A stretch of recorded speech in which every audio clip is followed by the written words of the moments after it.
هذا بيان للناس وهدى وموعظة للمتقين۔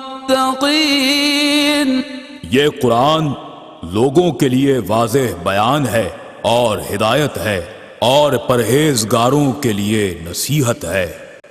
الحمدللہ الذی کفا وسلام علی عبادہ الذین اصطفیٰ۔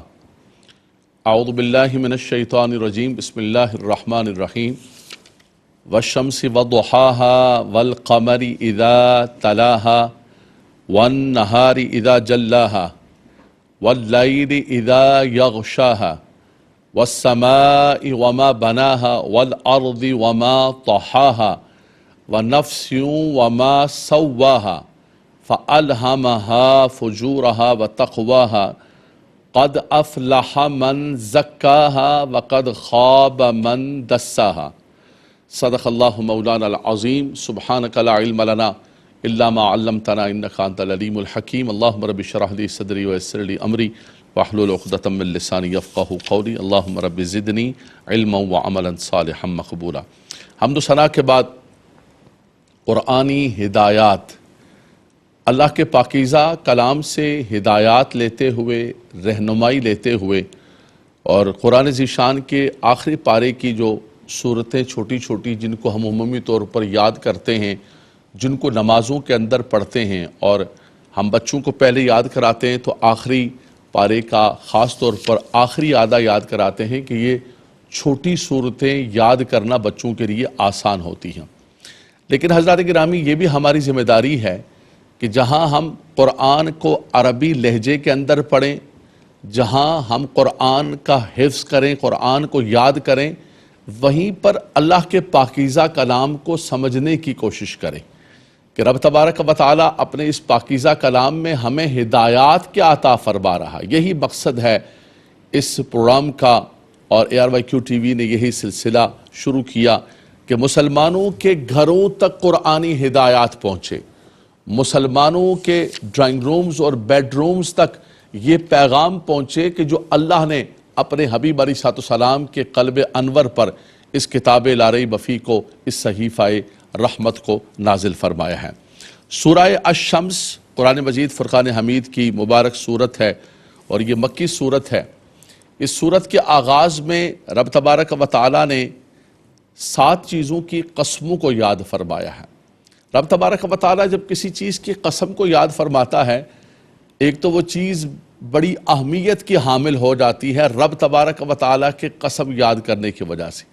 یقیناً اس کے اندر پہلے ہی بڑی فضیلت و اہمیت ہوتی ہے، لیکن جب میرا رب کسی چیز کو قسم کے اندر ذکر فرما دے تو اس کا مطلب ہے وہ معمولی چیز نہیں ہے، وہ چیز زمین و آسمان کے اندر بڑی فضیلت والی، بڑی اہمیت والی، بڑی عظمت والی ہے۔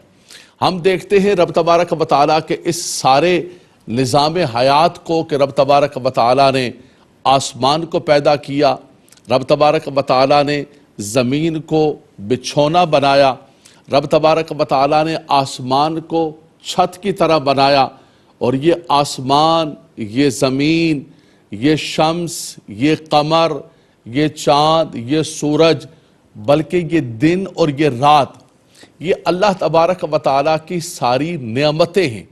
رب تبارک و تعالیٰ نے جو اپنے بندوں پر کرم کیا، رب تبارک و تعالیٰ نے یہ سارا نظام ہستی بنایا، اور نظام ہستی بنا کر رب تبارک و تعالیٰ اس کے ذریعے انسان کو برکتیں اور رحمتیں عطا فرما رہے ہیں۔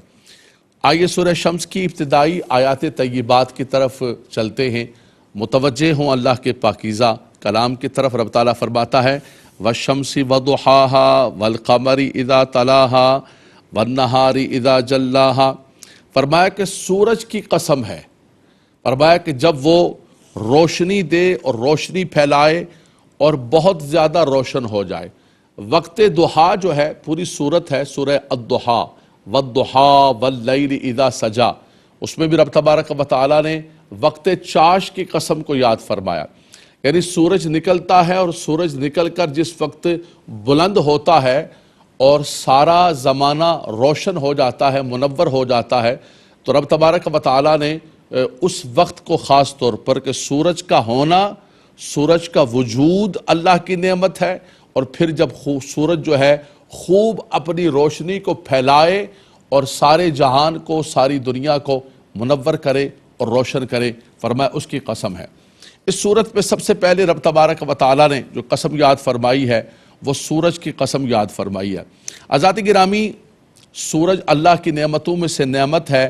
سورج کی روشنی اور اس کی جو حرارت ہے، اس کی جو تپش ہے، اس کے بڑے اثرات ہیں، اور ان کو دیکھ کر اللہ تبارک و تعالیٰ کی قدرت یاد آتی ہے کہ اس مالک و مولا نے کتنی اپنی قدرت کاملہ سے انسان کے لیے کتنی برکتوں کی چیزیں رکھی ہوئی ہیں۔ اللہ اکبر۔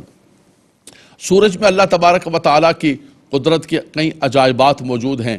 فرمایا کہ اگر سورج کی حرارت نہ ہوتی تو یہ کسان کھیتوں کے اندر بیج ڈال کر بیٹھا رہتا، وہ بیج کیسے پکتا، یہ کھیتوں کے اندر کیسے جو ہے یہ سبزیاں اور یہ ساری کی ساری چیزیں اگتی اور پکتی، یہ باغات کے اندر، چمنستان کے اندر یہ پھل کیسے پکتے، فرمایا کہ یہ گلستان کے اندر یہ پھول کیسے کھلتے۔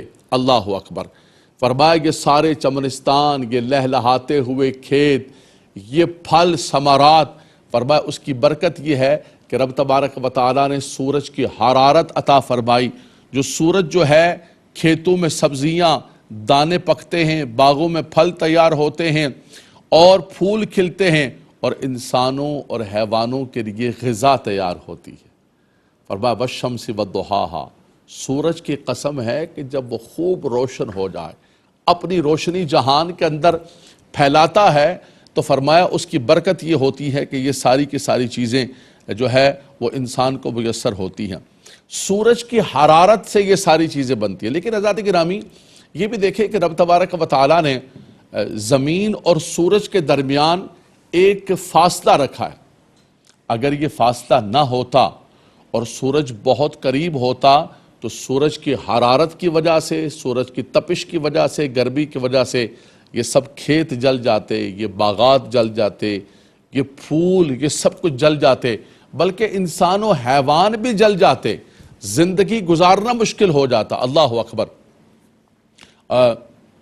قیامت کے بارے میں آتا ہے کہ جب قیامت کا وقوع ہوگا اور میدان محشر سجے گا، سب لوگ اپنی قبروں سے نکل کر میدان محشر کے اندر جائیں گے اللہ تبارک و تعالیٰ کی بارگاہ میں۔ وَعُرِضُوا عَلَىٰ رَبِّكَ صَفًّا لَقَدْ جِئْتُمُونَا كَمَا خَلَقْنَاكُمْ أَوَّلَ مَرَّةٍ۔ اللہ اکبر۔ صف در صف اللہ کی بارگاہ کے اندر جوک در جوک لوگ جا رہے، بدن میں کوئی کپڑا نہیں ہے۔ فرمایا ایسے ہی تم اللہ کی بارگاہ کے اندر حاضر ہوگے جیسے تم دنیا میں آئے تھے، ایسے ہی آج اللہ سب کچھ یہ دنیا کا یہیں پر چھوڑ کر یہاں تک کوئی کپڑا نہیں، اللہ کی بارگاہ کے اندر تم جا رہے ہو۔ تو سورج چونکہ سوا نیزے پر ہوگا تو سورج کی اتنی تپش اور اتنی حرارت ہوگی کہ انسان اپنے پسینے کے اندر ڈبکیاں کھا رہا ہوگا۔ اور پھر وہ قیامت کا ایک دن کان مقدارہ 50,000 سنہ جس کو قرآن نے کہا ہے، انسان اتنا پریشان ہوگا کہ انسان اللہ کی بارگاہ کے اندر، اللہ کے نبیوں کی بارگاہ میں فریادیں کرے گا کہ بھائی کسی طرح ہمارا حساب کتاب شروع ہو جائے، جنت اور جہنم جو فیصلہ ہونا ہے، اس لیے کہ خود یہ ایک تکلیف دہ مرحلہ ہوگا۔ اللہ اکبر، اللہ اکبر۔ تو فرمائے یہ بھی اللہ نے کتنا کرم کیا کہ سورج کو اتنے فاصلے پر رکھا کہ اس کی حرارت انسان تک پہنچے، جانوروں تک پہنچے، کھیتوں کھلیان تک پہنچے، لیکن ان کو اتنی حرارت، جس کو کہتے ہیں نا کہ ہلکی آنچ پر پکانا، آئے ہائے ہائے، قربان جائیں میرے رب کی قدرت پر، میرے رب کے کرم پر قربان جائیں کہ اس نے یہ سب کچھ پیدا کر کے ایک نظام کو کس انداز کے ساتھ چلایا۔ تو فرمایا ہزاروں میل کی مسافت پر یہ سورج ہے، اور پھر یہ بھی اللہ تبارک و تعالیٰ کا کتنا جود و کرم ہے۔ سورج اپنی کرنیں، اپنی شعاعیں، اپنی حرارت سارے زمانے کو دے رہا ہے۔ کس کو دے رہا ہے؟ فرمایا جو رب کو رب مانتا ہے نہیں مانتا ہے، جو اس کی شکر گزاری کرتا ہے نہیں کرتا ہے، جو اس کو سجدہ کرتا ہے نہیں کرتا ہے۔ جب یہ سورج اپنی تپش اور اپنی روشنی دینے لگتا ہے تو فرمایا نہیں دیکھتا ہے کہ کون شکر گزار ہے، کون تابع دار ہے، کون اس کو مانتا ہے، کون اس کو نہیں مانتا ہے۔ اللہ تبارک و تعالیٰ اپنے جود و کرم کا ایسا اظہار فرماتا ہے کیونکہ وہ اعلان کر رہا ہے نا کہ الحمدللہ رب العالمین، وہ تمام عالمین کا رب ہے۔ تمام تعریفیں اس اللہ کے لیے جو عالمین کا رب ہے، سارے جہان کا رب ہے، وہ رب المسلمین رب المومنین نہیں کہا اس نے، فرمایا وہ رب العالمین ہے۔ فرمایا جب اس کا جود و کرم بڑھتا ہے تو اپنا ہو، غیر ہو، شکر گزار ہو، نہ شکر ہو، منکر ہو، دشمن ہو، کوئی بھی کیوں نہ ہو۔ اللہ کے خلیل نے عرض کی تھی نا جب خانہ کعبہ کو تعمیر کیا، وَإِذْ قَالَ إِبْرَاهِيمُ رَبِّ اجْعَلْ هَٰذَا بَلَدًا آمِنًا وَارْزُقْ أَهْلَهُ مِنَ الثَّمَرَاتِ مَنْ آمَنَ مِنْهُمْ بِاللَّهِ وَالْيَوْمِ الْآخِرِ۔ خدایا یہاں کے رہنے والوں کو پھلوں سے روزی عطا فرمانا، لیکن اس کو دینا جو تیرا شکر ادا کرے، جو تجھے مانے، جو تجھ پر ایمان لائے، آخرت پر ایمان لائے۔ رب تعالیٰ نے فرمایا اے میرے خلیل وَمَنْ كَفَرَ فَأُمَتِّعُهُ قَلِيلًا، فرمایا یہ دنیا ہم نے تمتع کے لیے رکھی ہے، یہاں ہم اپنوں کو بھی دیتے ہیں، دشمنوں کو بھی دیتے ہیں، منکر کو بھی دیتے ہیں، نہ شکرے کو بھی دیتے ہیں، شکر گزار کو بھی دیتے ہیں۔ اللہ اکبر۔ فرمایا اس مالک و مولا کا اتنا بڑا جود و کرم، رب تبارک و تعالیٰ کی اتنی بڑی مہربانی۔ تو یہ رب تبارک و تعالیٰ کا ایک نظام ہے، رب تبارک و تعالیٰ کا ایک کرم ہے۔ پھر آپ یہ دیکھیے کہ یہ سورج ایک وقت میں طلوع ہوتا ہے، ایک وقت میں غروب ہوتا ہے۔ اس کے طلوع کا بھی وقت ہے، اس کے غروب کا بھی وقت ہے، اس کا ایک نظام ہے، اس کا ایک سسٹم ہے۔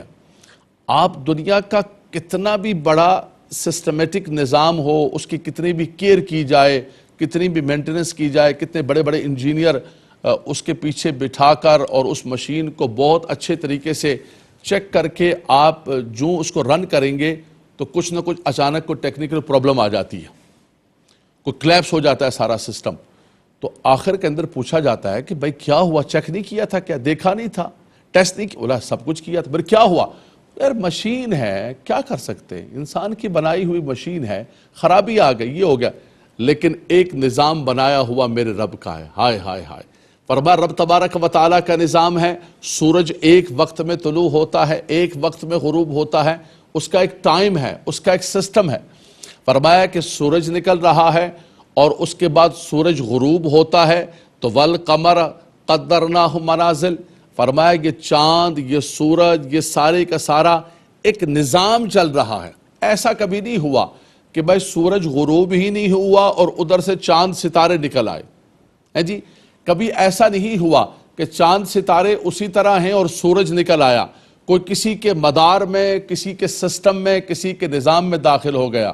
فرمایا نہیں، کبھی بھی ایسا نہیں ہو سکتا ہے۔ سورج نکلتا ہے وَالشَّمْسِ وَضُحَاهَا وَالْقَمَرِ إِذَا تَلَاهَا، فرمایا کہ سورج غروب ہوتا ہے، اس کے پیچھے فالو کرتے ہوئے چاند نکلتا ہے، چاند اپنی چاندنی پھیلاتا ہے۔ وَالْقَمَرَ قَدَّرْنَاهُ مَنَازِلَ حَتَّى عَادَ كَالْعُرْجُونِ الْقَدِيمِ لَا الشَّمْسُ يَنبَغِي لَهَا أَن تُدْرِكَ الْقَمَرَ وَلَا اللَّيْلُ سَابِقُ النَّهَارِ وَكُلٌّ فِي فَلَكٍ يَسْبَحُونَ۔ سبحان اللہ، سبحان اللہ، میرے مالک و مولا تیری قدرت کے قربان، تیرے اس بنائے ہوئے سارے اس نظام شمسی اور قمری اور سارے نظام حیات پر قربان جائیں۔ اس کو دیکھ کر رب تبارک و تعالیٰ کی قدرت کاملہ یاد آتی ہے کہ اس مالک و مولا نے کتنا سسٹم بنایا ہے، کتنا نظام بنایا ہے۔ نہ سورج جو ہے وہ چاند کے اندر داخل ہوتا ہے، نہ چاند اور ستارے سورج کے مدار کے اندر داخل ہوتے ہیں، سب اپنے اپنے نظام میں چل رہے ہیں۔ اللہ اکبر۔ فرمایا ان کو دیکھ کر اللہ تبارک و تعالیٰ کی قدرت کاملہ یاد آ جاتی۔ اسی لیے حضرت امام اعظم ابو حنیفہ رضی اللہ تعالیٰ نے فرمایا کہ اگر کسی شخص کے پاس کوئی مبلغ نہیں پہنچا، کوئی کتاب نہیں پہنچی، کوئی بتانے والا نہیں پہنچا ہی نہیں، کہ کسی ایسی جنگلات کے اندر اس نے زندگی بسر کی، فرمایا صرف اس نظام ہستی کو دیکھ کر، یہ گردش لیل و نہار کو دیکھ کر، ان فی خلق السماوات والارض واختلاف اللیل والنہار لآیات لأولی الالباب، فرمایا ان کو دیکھ کر اللہ تبارک و تعالیٰ کی قدرت کاملہ یاد آ جاتی ہے کہ کوئی تو ہے جو نظام ہستی چلا رہا ہے، وہی خدا ہے، خدا وحدہ لا شریک ہے۔ یہ اللہ تبارک و تعالیٰ کی توحید پر بھی دلالت کرتا ہے کہ اس نظام کو چلانے والے ایک سے زائد خدا نہیں ہے، ایک کوئی کہے گا سورج طلوع کرو، دوسرا کہے گا غروب کرو، سسٹم سارے کا سارا خراب ہو جائے گا. ایک کہے گا نہیں میرا دل کر رہا ہے کہ اس وقت جو ہے نا وہ چاند نکل آئے، دوسرا کہے گا سورج نکل آئے، سب سسٹم سارا تباہ ہو جائے گا. فرمایا کہ اگر اللہ تبارک و تعالیٰ کے سوا ایک خدا الہ وحدہ لا شریک کے سوا کئی خدا ہوتے لفسدتا، فرمایا زمین و آسمان کے درمیان فساد واقع ہو جاتا اور زمین و آسمان کا سارا نظام درم برم ہو جاتا. تو یہ سورج اللہ تبارک و تعالیٰ کی ایک وحدانیت اور رب تبارک و تعالیٰ کی قدرت کاملہ کا ایک جلوہ بھی ہے. اللہ اکبر. حضرت ابراہیم خلیل اللہ علیہ السلام جس وقت نمرود کے دربار کے اندر آپ کو طلب کیا گیا کہ بلایا جائے کہ کس نے ہمارے یہ سارے خداؤں کے ساتھ ظلم کیا، وہ کون بندہ ہے، وہ کون نوجوان ہے، اس کو بلایا جائے. اور حضرت ابراہیم علیہ السلام نمرود کے اس شاہانہ دربار کے اندر کے جو خدا بن کے بیٹھا ہوا تھا، تو اس کے دربار کا یہ اصول تھا کہ جو بھی آتا تھا وہ پہلے نمرود کو سجدہ کرتا تھا. آپ نے سجدہ نہیں کیا تو نمرود نے کہا کہ میں خدا ہوں، مجھے سجدہ نہیں کیا. آپ نے فرمایا خدا تو میرا ایک ہی ہے جو زندہ کرتا ہے، جو مارتا ہے، جو موت و حیات کا مالک ہے. ہیں جی؟ کہنے لگا میں بھی زندہ کرتا ہوں، میں بھی مارتا ہوں. اس نے 2 قیدیوں کو بلایا، ایک قیدی کے بارے میں پھانسی کا حکم تھا، اس کو آزاد کر دیا، اور ایک قیدی کے بارے میں آزادی کا حکم تھا، اس کو پھانسی پہ چڑھا دیا. کہنے لگا دیکھو میں بھی مارتا ہوں، میں بھی زندہ کرتا ہوں. اللہ اکبر. الم تر الی الذی حاج ابراہیم فی ربہ ان آتاہ اللہ الملک اذ قال ابراہیم ربی الذی یحیی و یمیت قال انا احیی و امیت. کہنے لگا میں بھی زندہ کرتا ہوں، میں بھی مارتا ہوں. اس نے 2 بندوں کو کر دیا. اوہو. ابراہیم علیہ السلام نے فرمایا کہ بھائی اس بندے کو تو موت و حیات کا پتہ، یہ تو بہت موٹے دماغ کا آدمی ہے، اس کو تو موت و حیات کے فلسفے کا پتہ ہی نہیں ہے. حیات تو نام ہے عدم سے وجود کے اندر لانے کا. اللہ اکبر. فرمایا عدم سے وجود کے اندر لانے کا نام حیات ہے، اور یہ تو ایک بندے کو قتل کر کے سمجھ رہا ہے کہ میں نے اس کی زندگی کو ختم کر دیا اور اس کو آزاد کر دیا. آپ نے فرمایا اس کو چھوڑ دو، چلو بھائی اس کو چھوڑو، موت و حیات تو بہت بڑی بات ہے. فرمایا میرا رب وہ ہے فَإِنَّ اللَّهَ يَأْتِي بِالشَّمْسِ مِنَ الْمَشْرِقِ فَأْتِي بِهَا مِنَ الْمَغْرِبِ. اللہ اکبر. فرمایا میرا رب وہ ہے، اس کی قدرت کی ایک نشانی یہ ہے، اس کے وحدہ لا شریک ہونے کی ایک نشانی یہ ہے کہ میرا رب ہر دن سورج کو مشرق سے نکالتا ہے. اگر تو بھی الہ ہونے کا دعویٰ کرتا ہے، تو بھی خدا ہونے کا دعویٰ کرتا ہے، تو ایسا کر لے کہ کل صبح تو سورج کو مغرب سے نکال دے. فاتی بہا من المغرب. اس نے جب یہ بات سنی تو وہ کہاں سے نکالے گا مغرب سے؟ نکالنے والا تو ایک میرا رب ہے، وہی سورج کو طلوع کرتا ہے، وہی غروب کرتا ہے، اور چاند اور سورج اسی کے حکم پر چل رہے ہوتے ہیں. فَإِنَّ اللَّهَ يَأْتِي بِالشَّمْسِ مِنَ الْمَشْرِقِ فَأْتِي بِهَا مِنَ الْمَغْرِبِ فَبُهِتَ الَّذِي كَفَرَ. کافر وہیں پر مبہوت ہو گیا، مبہوت الحواس ہو گیا، اور اس کا بالکل منہ بند ہو گیا کہ وہ حقیقت میں خدا نہیں ہے. کوئی تو ہے جو نظام ہستی چلا رہا ہے، وہی خدا ہے. فرمایا اس چاند سورج کو دیکھو، اس نظام قدرت کو دیکھو. رب تبارک و تعالیٰ نے یہ سب کچھ جو بنایا ہے، یہ رب تبارک و تعالیٰ کی وحدانیت پر دلالت کرتا ہے. یہ اس بات پر دلالت کرتا ہے کہ ہمارا ایک خدا وحدہ لا شریک ہے، جو اس سارے نظام حیات کو اور نظام قدرت کو چلا رہا ہے. سورہ شمس کی حضرات گرامی تفسیر جاری و ساری ہے. رب تبارک و تعالیٰ نے فرمایا وَالشَّمْسِ وَالضُّحَاهَا وَالْقَمَرِ إِذَا تَلَاهَا. فرمایا کہ سورج کی قسم ہے اور چاند کی قسم ہے کہ جب اس کے پیچھے چلے. اللہ تبارک و تعالیٰ ہمیں قرآن کا نور عطا فرمائے، برکتیں عطا فرمائے. وآخر دعوانا ان الحمدللہ رب العالمین. هذا بيان للناس وهدى وموعظة للمتقين. یہ قرآن لوگوں کے لیے واضح بیان ہے اور ہدایت ہے، اور پرہیزگاروں کے لیے نصیحت ہے.